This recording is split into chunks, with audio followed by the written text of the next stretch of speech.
The Empty Room by Wanderer D. Chapter 11. The torches around the cavern crackled as midnight paced back and forth. The air was watching in relentless silence. This is the result of a plan created by the Guardian more than 1,000 years ago. Midnight began as all the guests in the cavern sat in a circle facing each other. The Guardian is an entity as old as the world. He stopped for a moment, surprised as a shimmering light appeared in the middle of the circle. A creature, reptilian, long like a snake, with 4 red eyes, 4 arms, and 3 rows of teeth on its open maw appeared. He turned to stare at Trixie, whose horn was glowing as he projected the image. Big Mac, Soren, Lyra, and Spike recoiled in horror from the image. Ah, he said, nodding to her, I forgot you meant it. Trixie's smile was as sad as she nodded, while the others stared. Big Mac shuffled a bit closer to her and whispered something to her ear. The Silver smile lost a little bit of her sadness. Midnight cleared his throat. Its nature is tied to that of our princesses, although they are not truly aware he exists. Legend has it that there were once more princesses around, true. Luna and Celestia were the greatest, but there were more Alicorns than we ever knew, each protecting or affecting Equestria with their power in a different way. Their influence is still felt through terms we still use, like North Wind or Spring, he described. The scene changed to include a caricature of the princesses, like the drawings you would find in a fool's book.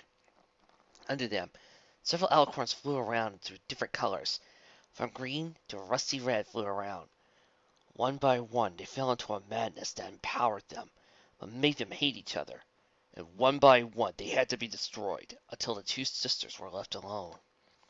The alicorns under protection darkened and burned, fading to ashes until only the ones representing Celestia and Luna remained. The Guardian did not have much luck with them.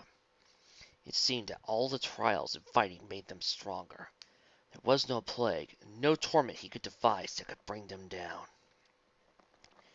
Images of towns burning, terrified animals stampeding out of the forest, and battles with the background silhouette of a maniacally laughing Guardian flashed in front of the gathered ponies. That was a bit much like the Guardian laughing like that. Midnight commented, Hey, I'm a showmare, and I'm improvising the story. Trixie growled, Be appropriately amazed and thankful that the skills of the great and powerful Trixie are making your otherwise inane storytelling resemble something remotely interesting. Midnight coughed. The Guardian decided to sleep. He would wake up when the princesses were weak, and he could turn them into his unwitting meals for eternity. He called upon his most trusted servant, to whom he gave a set of medallions. Each bore his mark, and all had a special power. Once worn, they would make themselves part of the victim's life, rearranging their past to convert them into followers of the Guardian. They would form a council of nightmares, would go on to exploit the weaknesses of the princesses, and awaken the Guardian. A black unicorn, looking suspiciously like Midnight, approached the Guardian and was given a box, and walked around meeting other ponies, giving them little medallions. The Guardian faded into the background until only its eyes were visible. Slowly, they closed. 1,000 years ago, one of the council members discovered an advantage that never occurred to them to exploit. The sisters' love for their ponies. Knowing that Luna felt a little left out because most ponies back then would not spend time looking at her nightscape, they found their way into her court, spreading rumors about how ponies wanted the nights to be shorter or to disappear completely. The scene played into a familiar set of drawings, the story they all knew played before their eyes. Luna looking down after her hard work at preparing the night, only to find the pony sleeping. His agent struck her where she was the most vulnerable, her heart. Had the Guardian attacked her body or mind, Luna would have been remaining strong. The little cloaked ponies appeared around Luna, whispering presumably bad things to her, until she became angry. And that's how Nightmare Moon came to be, Spike said in awe. Princess Celestia fought her and tried to reason to her, but couldn't. In the end, she was forced to exile her to the moon, where she remained for 1,000 years. That is correct. It is well known that she escaped with the aid of the stars roughly a year ago, as the legend foretold. But how Luna freed herself from Nightmare Moon remains a mystery. Midnight said, as Tracy's exposition faded away. It was Twilight and the others, Spike said, drawing gas from the group. We were told not to share the story, but... The dragon sighed. Twilight Sparkle, Verity, Pinkie Pie, Rainbow Dash, and Fluttershy are the elements of harmony.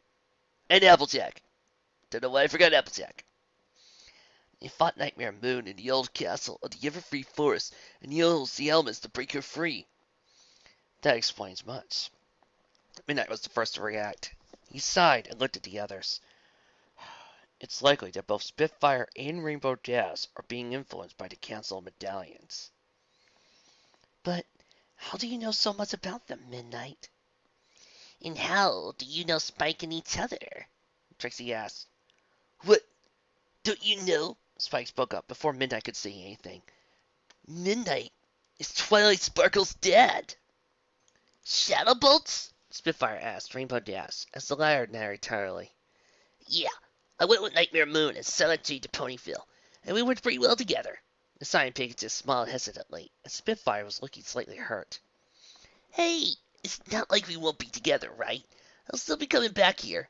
It's just that she needs her own squadron, and she made the offer to me a year ago. When she asked again, I couldn't refuse, right? Can't she just get some ponies from the guard to do it? They can't be trusted, Rainbow Dash said, slumping to the bed. Spitfire's eyes narrowed. What do you mean? Rainbow Dash sighed. Well, when I went with Nightmare Moon, I was just flying with her, you know? Spitfire nodded. Her eyes arched her continued. But when we arrived at Ponyville, they attacked me and Nightmare Moon. I had to take care of the guard and... She hesitated, and she said, and so Jay took care of the one that attacked Nightmare Moon. Dash hesitantly added. Anyway, this is the second time the guards have attacked. You can't trust them. She looked worriedly at Spitfire. Don't trust them. They might hurt you, she said softly. Spitfire nodded and flopped on the bed next to Dash.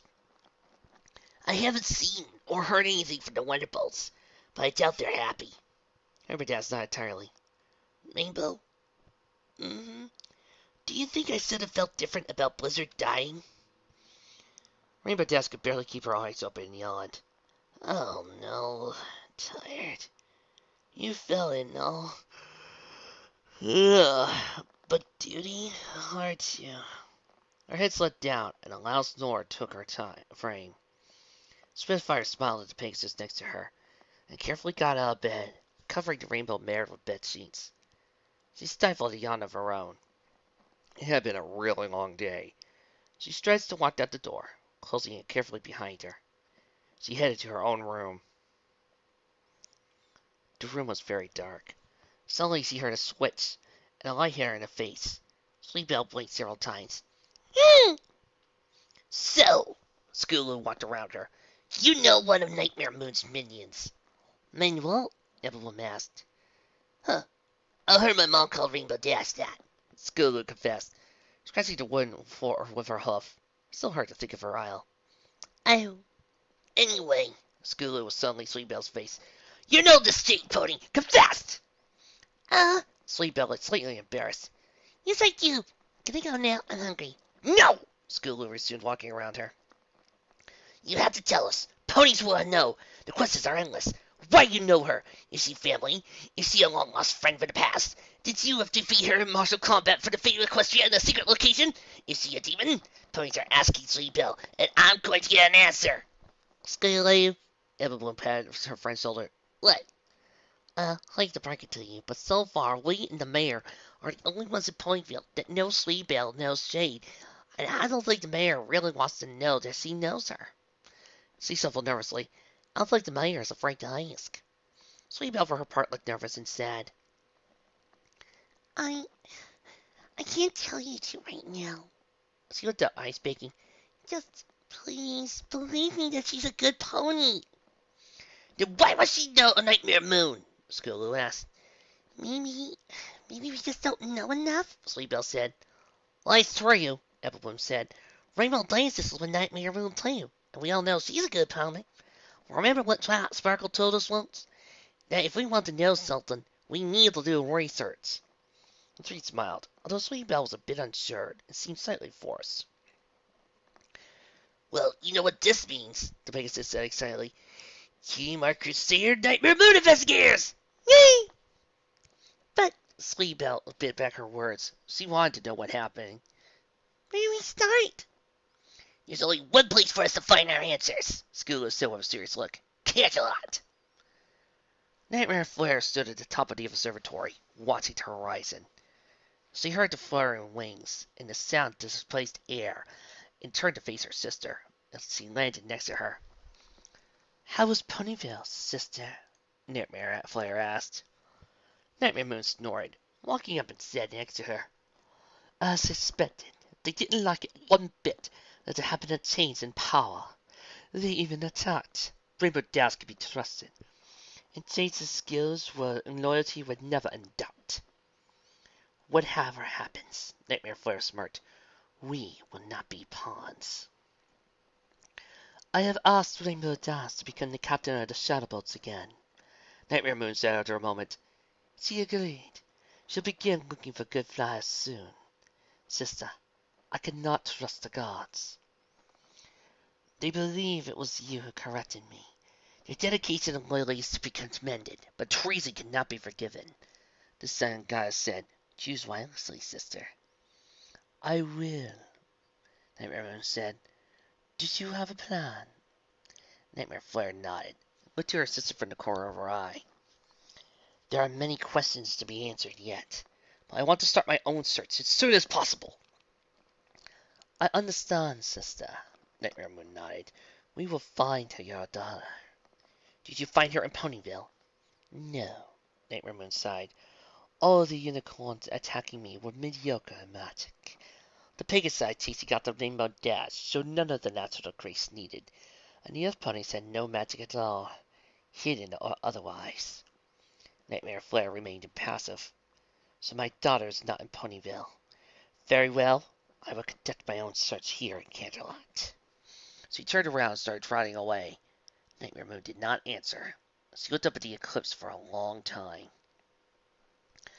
Wait, Tracy said, looking at Midnight. You are Twilight Sparkle's father, then. She looked toward one of the side caverns. Yeah, Midnight sighed. That's me inside. But that doesn't make sense, Lyra said. You're right here. How can you be there? Well, oh, just shoot him! Tracy said, pushing the older unicorn so hard he tumbled and fell on top of Lyra. Eep! The mid-green unicorn closed her eyes, expecting Trixie's father to crush her under his weight. When nothing happened, she opened her eyes again. She slowly turned around to see him standing up while glaring at Trixie.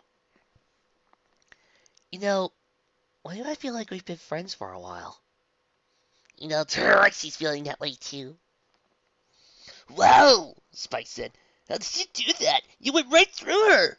Soren was at a loss for words. What happened? Lyra asked, stepping back.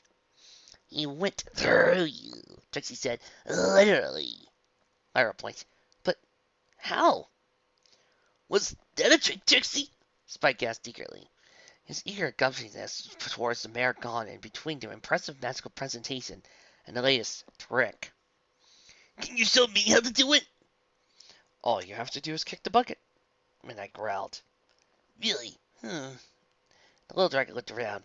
Are there any buckets around? Midnight faced up, while Tracy suppressed a smile. You mean you're... Lyra stammered, peeling. Yes. But... Soren finally spoke up, looking from him to Trixie.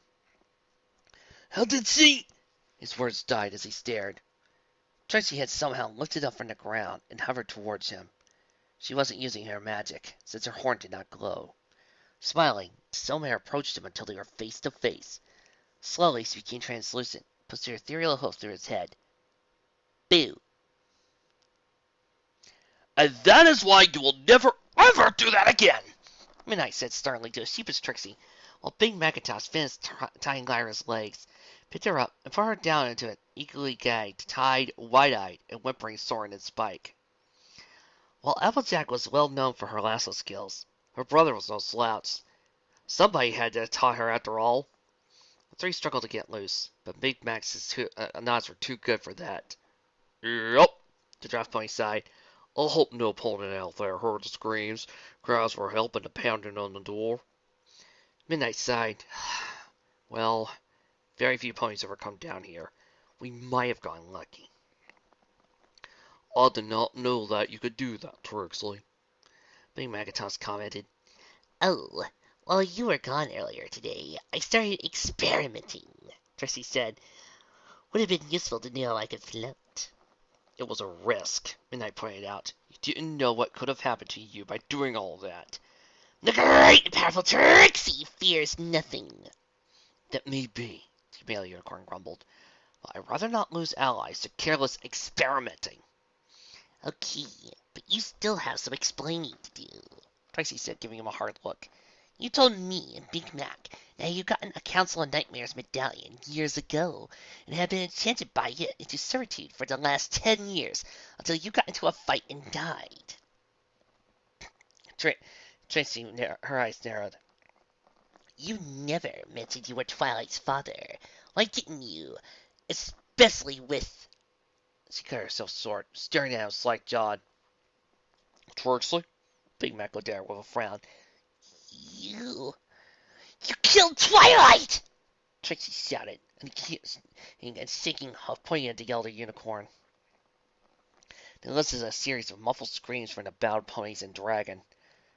Midnight looked away in shame, closed his eyes. That is the danger of the medallions. They twist your reality, and the longer you live in the lie, the more it becomes the truth to you. He slumped to the floor. We found out that Princess Celestia was in a very emotional position, although not why. While Spitfire scoured around, I was to go into the hall and investigate. See if we could find anything to exploit to break her will and let Nightmare out. He chuckled. Imagine my surprise when out of nowhere I see Twilight sparkle. She obviously knew what was happening, and I needed to know. I was bound by the medallion to kill whoever saw me during a mission for the Guardian. So I had to kill her. Big Mac stood next to Trixie, looked completely appalled, silently supportive. She noticed how close he was, and smiled secretly in appreciation. The stallion nodded. On the floor, Spike was giving Midnight a glare that would have set the ghost on fire if it had been possible. The medallion's history played in my mind very differently from the truth. Midnight sighed. Years ago, I was so proud of Twilight for not only impressing everyone with her power, but also by getting accepted, then selected by Princess Celestia herself to be her personal student. His eyes clouded over as he remembered a faint smile. I had never been so proud of anything. I mean, sure, there were plenty of moments when I was proud of my little filly as she grew, but right then, it was all her. She studied so hard and practiced for hours and hours, and she was finally there. But it drew attention. The wrong sort of attention. Gathered opponents exchanged glances. Even the three tied guests stopped struggling as they listened. One night, a pony in a black cloak knocked on the door to our house. Midnight strained. My wife, Twilight Velvet, was asleep, so I went to answer it. When I did, it was a unicorn. Her magic threw me back before I could react. I felt the cold metal of the medallion against my chest. I couldn't move. I heard Stars Dancer shout. I heard Twilight Velvet shout my name. He stopped. The caverns were completely silent. Midnight drew a shuddering breath. I told Twilight that Velvet had an accident. He gritted his teeth. The medallion made me resent that Twilight turned to Celestia in the sudden absence of her mother. Twilight was already greatly admired the princess, but after that... In any case, I tried to get her to come back home, but she wouldn't. The plan was to use her to get Celestia as a member of the council. Never came to be. What happened? Tracy asked softly, her eyes concentrating on the stone floor. Midnight sighed. Last night, I fought her and she fought back, despite having been working for hours on whatever she had been doing, despite the emotional shock. I hated it, but deep inside I was very proud of her. She didn't have any experience in combat magic, but she was so resourceful. Spike looking with unreadable expression. The little dragon remembered the wall of the castle exploding. Hearing Princess Luna tell that Rainbow Dash that his Twilight was gone. In the very end, her magic was so strong the medallion cracked. It didn't break its control over me. I don't know even if destroying the thing completely would have done that, but it allowed me a split second to try and teleport the both of us out of there. Needless to say, when I arrived here, I was already dead. The elder unicorn looked sadly at the other room. The teleportation did not work as I expected. There was no Twilight with me. He went down in defeat. I failed her again. Big Mac had been untying the others as he had seemed to calm down. Spike stood up, his little fist sinking and tears streaming down his face. He glared at the ghost of the other unicorn. Midnight would not meet his gaze. We should show them what's in the other room, Big Mac suggested. Midnight hesitated, then nodded. The silent group followed the navy blue unicorn into the other chamber. Lyra was the first to notice the body. She screeched, "Is that—" "What's left of me," Midnight said. "Yes." Spike went up to the closed remains and gave them a sinful kick. He turned to glare at Midnight. "I know you are not in control, but I hate you." The unicorn simply nodded. The group continued around the shrine until they all stood staring. "What?" Soren asked in wonder. "I don't know," Midnight confessed, looking with no small measure from it. "But from whatever I look at, I feel hope." Spike gulped, his eyes bright, reflecting the light that came from it. Lyra, Big Macintosh, Sword, and Spike stood at the entrance to the cave, looking back towards Trixie and Midnight. "We'll start gathering information then," Soren said. "Remember not to engage any members of the council, although I doubt they'll be too interested in trying to capture anyone. Right now, they think they won." Lyra nodded nervously. "I'll see if I can get in contact with Applejack and the others." "And I'll try to find out how much Twilight has really changed," Spike said. "The great and powerful Trixie commands you to be careful, Big Mac," the blue unicorn said, "and to come back soon." The draft pony smiled. "Yup." The last nod. The group walked away after Soren and Big Mac closed the doors. They walked in silence for a while, following the road towards Canterlot. When Spike couldn't just handle it anymore. "Okay, so what is going on between you and Trixie?" Chapter 12. "Spike!" The little dragon froze. He hadn't expected to find Twilight sparkle in her room of all places. "Wait, okay, that had been a silly assumption. Hi, Twilight," he said, forcing a smile and pretending to be cheerful. He took a good look at her and did a double take. He hadn't a chance to appreciate the changes in her when he was in the courtyard, but now he could really see her up close. She looked so different. Her coat was darker. Her horn was longer. She had a scar. Her hair was almost black, except for the red streak on it. Her eyes had changed a bit, but her voice was the same. And she had fangs. Cool. He suddenly remembered the sense of loss he experienced the day before, when he thought her gone forever. Sure, she had changed, but what after being killed and resurrected? Spike found himself hugging the unicorn. "I thought you were gone, Twilight," he wailed, dragging tears dripping to the floor. "I heard what happened and—" "I'm okay, Spike," Twilight said softly. "I wouldn't leave my little brother alone, would I?" Spike pulled back to look at her. "You have a brother?" "Yes, Spike, you've met him. He's shining armor, about yay high, is white, is married to a hot alicorn."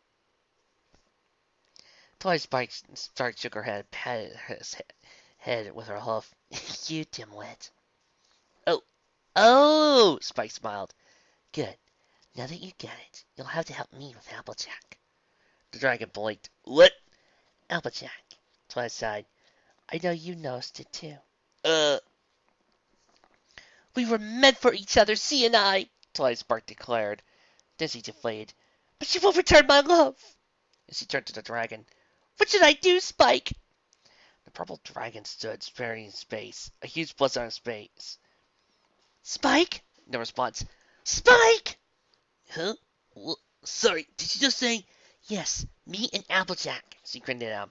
Were you taking dirty thoughts? Impossible, the plus increased. He looked down, embarrassed. The little dragon surreptitiously checked if he had gotten the nosebleed from the mental images. He had heard that could happen. Well, whatever you had in your mind, young dragon, it's probably going to happen. And more. Okay, nosebleed. Lyra and Big Macintosh sat at a cafe overlooking the castle, wondering what their next move could be. Unaware that their current setting and nervousness apparent Lyra had drawn some attention. I have no idea how to do this, Big Mac, Lyra whispered nervously. Sure, I could get into the castle, but I don't know what type of information, if any, I could get. She squeaked when the waiter placed a cup of tea in front of her. She grinned sheepishly when said pony looked at her confused. Sorry. For his part, Big Mac snored. Keep it simple. You can learn a lot just by listening. The draft pony shrugged. Lyra stared at him as she slowly stirred her tea. You make it sound so easy. She trailed off, thinking of all the mystery and spy books she had read as a young filly. She struggled for details. She read them so long ago, way before she got her cutie mark and started playing the lyre. She sighed. She missed playing music and she missed Bon Bon. She had just come over to visit family, and 24 hours later she was part of the Rebel Alliance against Nightmare Moon, Nightmare Flare, a giant snake called a Guardian for some reason, a crazy resurrected Twilight Sparkle, a Council of Evil, and for all she knew, every pony in the castle. She took a deep breath, trying to calm herself. Okay, what did she remember from the books? Spies needed to dress well to be able to go in many places. Well, that wasn't a problem. Since she was a minor noble, she was able to go where she needed to go. What else? Spies were always conscious of their surroundings. When she started looking around suspiciously, while Big Mac watched, amused, she noticed a group of guards walking her way. She panicked. Shit! Guards! She whispered. She looked around guiltily and wildly trying to figure out what to do. Okay, what did spies steal in the books? Oh no, they were getting closer. Yes, she remembered now. Stretching across the table, she grabbed Big Mac. Quick, kiss me! She closed her eyes and pulled herself into the stallion, kissing him for all she was worth, hoping against hope the guards would think them a normal couple having tea. She heard Big Mac's muffled attempts to say something, but he hadn't seen the guards. She couldn't let him talk. How to stop him? Wait, apples. The stallion's eyes went wide when he felt its tongue. He was so surprised that he even stopped struggling as his brain stopped shutting down.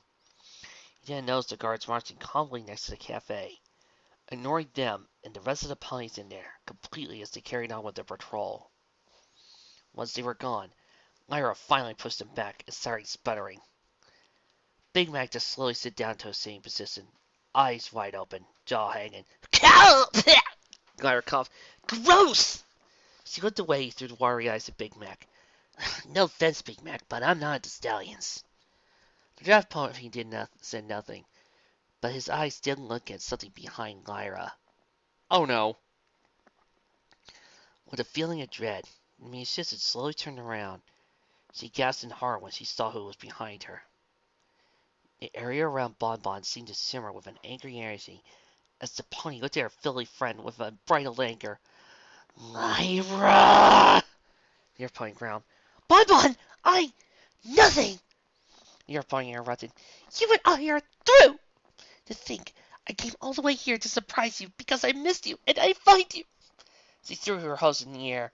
Lyra's filly turned around and marched out of the cafe. Wait! Bon Bon! The unicorn shouted, jumping up and running after her. Big Mac shook his head and settled down to finish his drink. He was glad Tracy hadn't seen that. He stopped. Or had she? I'm going out. Midnight looked up from the ruins in the room he was studying. Are you sure? I just found this amazing magic equation. The great and powerful Trixie is sure, the unicorn said, glaring at him. I spent all of the last night, and every single time Big Mac went out studying runes with you. And although I haven't learned a little bit, the great and powerful Trixie has other things to attend to. But Midnight motioned with his hoof towards the shrine. It's still going to be here when I come back, Trixie said. Besides, none of the runes actually have anything to do with it. So far, Midnight said indignantly. But look at all the runes in the room. They're all over the place. And we have eternity to go through them, The mayor said enthusiastically. but we don't have for things we have to do now. With that, he turned around and tried through the metal doors, leaving Midnight by himself. Rainbow Das. The Pegasus rolled around in bed with a muffled Rainbow Das. Huh? Rose-colored eyes opened slowly. Her eyes focused bit by bit until she could clearly make out the face of Nightmare Moon. The unicorn watched as the Pegasus suddenly became a blur and followed with her eyes as Rainbow Das crashed into the bathtub in the bathroom. The shower had activated, and the Pegasus was drenched in seconds. Nightmare Moon carefully looked inside the bathroom. The Pegasus gasped. Don't do that! Nightmare Rainbow Das exclaimed as he tried to find a way to turn off the shower. Barely restraining a smile, Nightmare Moon classically flipped the lever and the wire stopped. Well, Rainbow Das, the unicorn said, it's good to see you are so excited to start your job as a sailboat. Seeing the tub, the silent Pegasus glared at her wings and made drift of wire. When you are ready, get into your uniform. We are going to visit some friends. Pegasus' eyes widened. Do you mean... Nightmare Moon just smiled and walked out the room.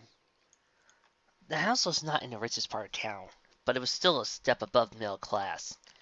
It was big enough for sections of it to be called wings. It did not have guest rooms, with the emphasis on plural, and a front yard, and a backyard with tasteful decorations. Tracy stood in front of the white gates, looking at a place she had not seen in, 10 years? 15? She shook her head and looked towards the castle. She probably had better things to do. She could get back into the castle and no pony would know. She started to turn but stopped, looking back at the gates with a pained expression. She tried them through and into the house. Mom! Tracy stood, paralyzed as a little emerald-gold unicorn filly with a lavender mane shouted. She hadn't gotten her cutie mark yet, and wouldn't be more than 8 years old. What? The showmare stammered. The little unicorn tried through her, and yelled again, Mom! Lunch is ready! I'll be right there, dear. A familiar voice emanated from upstairs. But there was something strange about it. It was strained, somehow, as if the pony answering had a hard time talking. Tracy frowned, noticing the little filly had also caught the weird tone of the voice. A door opened and shut upstairs, and a tired-looking, puffy-eyed unicorn, wearing a saddlebag, slowly made her way downstairs. Mom! The little filly galloped up to the rusty red unicorn and nuzzled her. Is everything okay? Tracy approached slowly, as her mother shook her head, salt and pepper mane swaying. The door to the house opened, and another unicorn stepped in. His coat was white, and he had a green mane, with hints of gray in it. His cutie mark was a golden cross with a scalpel across it. Daisy Sprout. Unicorn's smile was shaking. Let your mother come downstairs. Dear, I'm sorry. I know you had a lot of appointments. The other mare started to say, but the male unicorn shook his head. Don't. Your note seemed very urgent. The mare nodded, her eyes going hesitantly to Daisy Sprout, who looked at her and her eyes widened. No. I'm not going away for this. Tracy smiled. She remembered that look, and acted the same way whenever her parents wanted her out of the room so they could talk about adult stuff. Old Mare sagged as her eyes watered. She sat down the stairs and held her daughter close, crying. What is it, Dad, dear? Her dad asked, slowly making her way to her. Without speaking, her horn glowed a little, and the saddlebag opened. A piece of fabric covered in stars slowly slid out with the aid of magic, until it was straight down the stairs. It was in a very bad state. Pieces were missing, edges torn as something had bitten through it, and had dark splashes of red on it. What is it? Daisy Sprout, she asked, when the sudden silence hit like a thunderbolt. Mom? Dad? What is it? The male unicorn sucked to his knees, staring at the torn cloth in horror. Tracy took a couple steps towards it, completely baffled. My cape. It took Rainbow Dash about 10 seconds to get ready. She walked out of the room, primed and eager to get things going. So, what's the mission, Your Majesty? Nightmare Moon watched her servant scurry past them, scars flints. I will tell you momentarily, she said as they walked towards the courtyard. Hey, where's Jade? Is he coming with us? Nightmare Moon shook her head. No, she has her own mission to attend to. Oh. Rainbow Dash looked away. It took them a couple of minutes more to get to the courtyard. Nightmare Moon looked around and nodded. With a flare of her horn, both she and Rainbow Dash disappeared. No, the little filly said. No. Tracy tore her eyes from the cape to see her parents trying to hold the little filly as she struggled. Trixie's not gone. She'll come back and show me all her magic tricks. The tiny unicorn was crying. She's gone. She's not gone. She finally freed herself and ran up the stairs, leaving the two parents and the invisible ghost of her sister behind. The two unicorns didn't seem to have the energy to follow her. Trixie's father just stared at the torn cape. How? They don't know, Her mother answered. They think it might have been an Ursa. And the Earth pony she brought to Mathfork got worried when there was no news of her and organized an expedition. They found, she couldn't finish, Trixie's saddlebag had some of our letters. They sent the cape. Trixie's father gently took the cape with his hoof. Oh, my Trixie. He pulled it to him, his head lowering into the folds of the cape. My brave little Trixie. His body shook as his wife held him, also crying. While to the side, Trixie herself was getting teary-eyed. She walked to him. I'm here, Daddy, she whispered hoarsely. I'm here. Please don't cry. It's my fault, the stallion said. I should have stopped her. She was too young. His voice was so filled with guilt it dug at Trixie's heart with a knife. You couldn't have, her mother whispered, rocking them both softly. You know how she was, how stubborn and proud. I should have been a better father, he whispered. Looked at his wife. Cinnamon, I should have told her I loved her before she left. I should have told her I loved her every letter I wrote, every exchange we had during the years. His eyes held so much guilt.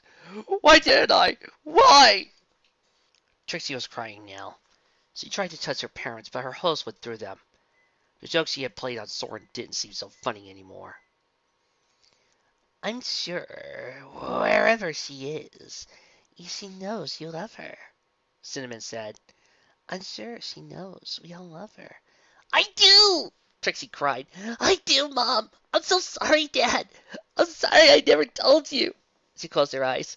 I'm sorry I ran away! I'm sorry I was such a brat all these years! I'm sorry I never gave you the chance you wanted! The pair of unicorns seemed to have calmed down a bit. Cinnamon was slowly rocking Trixie's father. What about Daisy Sprout? He whispered. Let her be for now, Cinnamon answered. Let her calm down, then we'll talk to her. Her husband nodded, but Trixie was already all the way upstairs. The courtroom was made of gray stone and completely devoid of life. Silence permeated every inch of the room as if no pony had ever stood there at all. A dark cloud suddenly materialized in the center, slowly coalesced into two winged figures.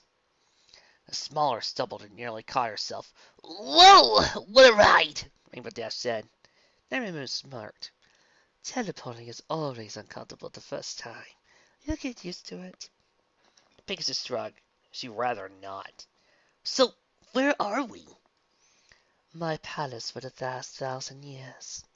Nightmare Moon intoned. I built it with my magic as I stared at Equestria, just outside my reach. Oh. But we are here for a reason. The White Alicorn continued. Your friends, Rarity, Fluttershy, and Pinkie Pie, have been my guests in the rooms below the surface. They have been asleep ever since I was turned into Nightmare Moon, The protective are going mad in here.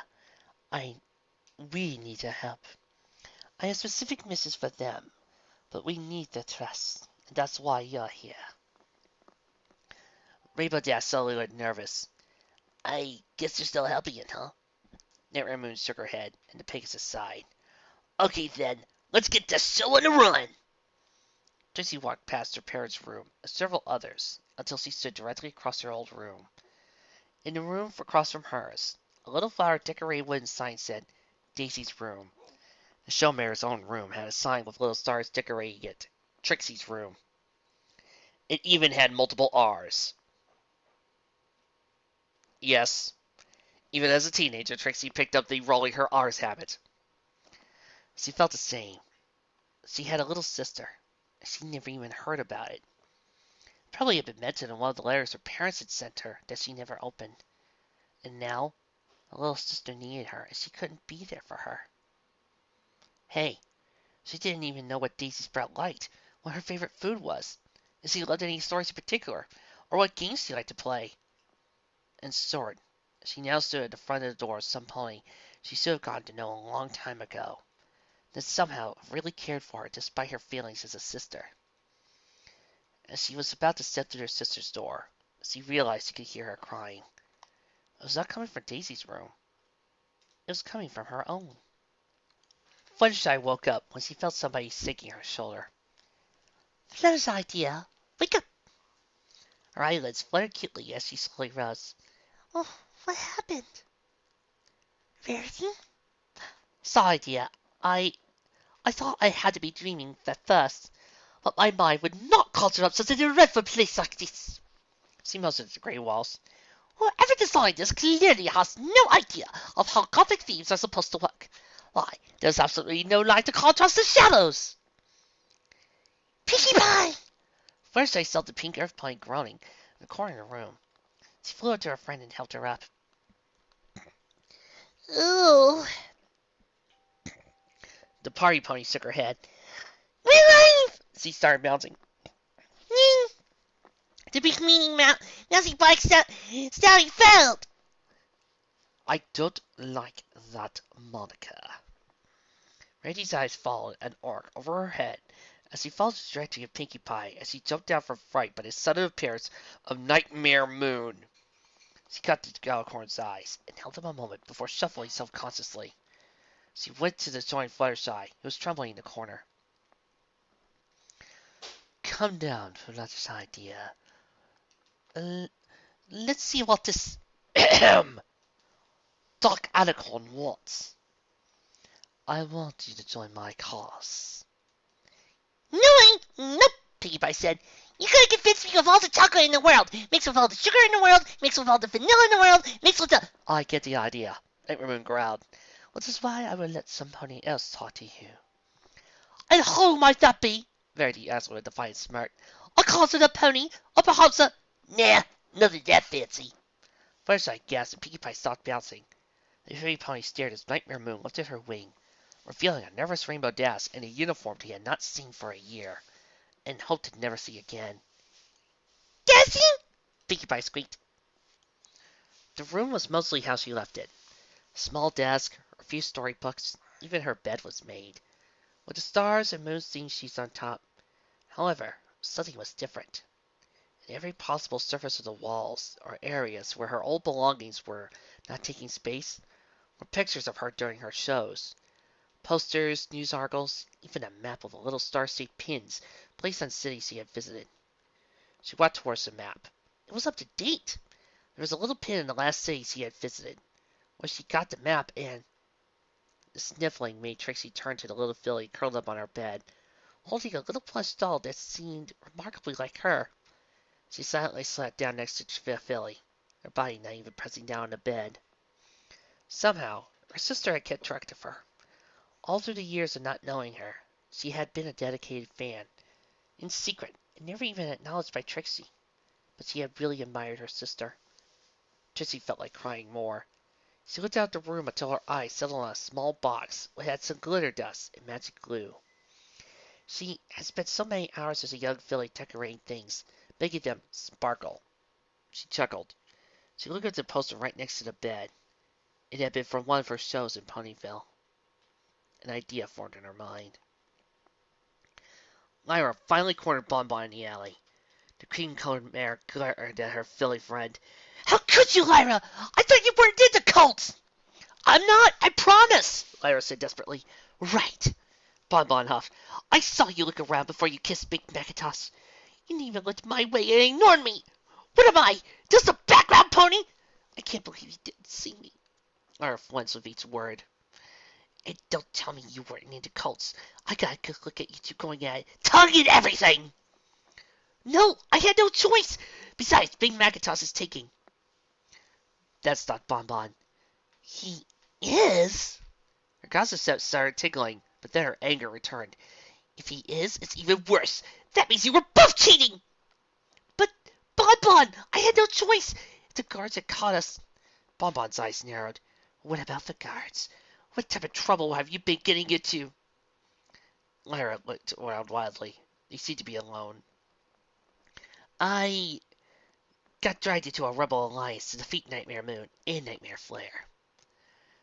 Bonbon's eyes widened. She hadn't seen what had happened at the courtyard, but had been whispered talk of the city. She looked scared. Lyra, why? You could be killed, she whispered. I know, and that's why I was so nervous. I remember all those novels I used to read as a filly about spies, complicated plots. And then when I saw the guards, I remembered this one scene where... She stopped as Bonbon dragged her in for a very passionate kiss. She felt herself melt against the earth pony. All worries, all fears dissipating in the familiar embrace of her lover held her. Suddenly, Bonbon let go, and Lyra slid to the floor with an oof. Oof! The earth pony looked down the alley, made sure the guards had passed it by, but were not returning. Well, it seems to work. Lyra shook her head and looked up at Bonbon. Does this mean I'm forgiven? No. Cyanide glared at her softened. But give me some time. This is a pretty big shock. Oh, were you eating apples? Daisy Sprout looked at the little doll in her hose and sniffed. Her big sister was gone. She had so much wanted to meet her. And she had even asked her parents how many times to take her to one of the shows, but they wouldn't. She wrote and wrote to Trixie, sending her letters and notes along with her parents' mail. But for the longest time there was no reply. Until one day, her mom and dad had read her a letter from Trixie, telling her to study hard and be a good filly. She was very busy with her trip, so she couldn't write much, but loved her regardless. That had been 3 years ago. She was old enough now to recognize the writing in her letter as that of her mother. Well, back then, it had meant so much to her that she started following her sister's career, finding articles and praising her, pictures and even interviews. She had framed them and put them into her sister's room, hoping that one day Trixie would return and make everyone happy. But now she was gone. Daisy Sprout sighed. Who's she kidding? Trixie probably didn't even know she existed. A reflection caught her attention. She looked up in wonder as glitter dust floated out of Trixie's desk. She was slightly afraid, but the dust spiraled through the air, and she turned to look at it. The glitter dust seemed to gather in front of the poster, and she brought to her savings. She gasped as small words formed of glitter dust and attached themselves to it. The handwriting was very different from her parents'. Mom! Dad! She shouted. Both unicorns ran into the room at the urgency of her daughter's voice. They stared as the glitter dust kept writing. The 3 unicorns were teary-eyed as they read the upper left corner of the poster. Dear Daisy Sprout, I love you, little sister. Be good, be strong, and make you proud. I will also watch over you. Then, on the lower right corner, Mom, Dad, I love you both, and I know you love me. I'm sorry for being so selfish. The great and powerful Trixie. As the 3 unicorns cried together and held each other, they never knew that right behind them, a fourth cried, alone.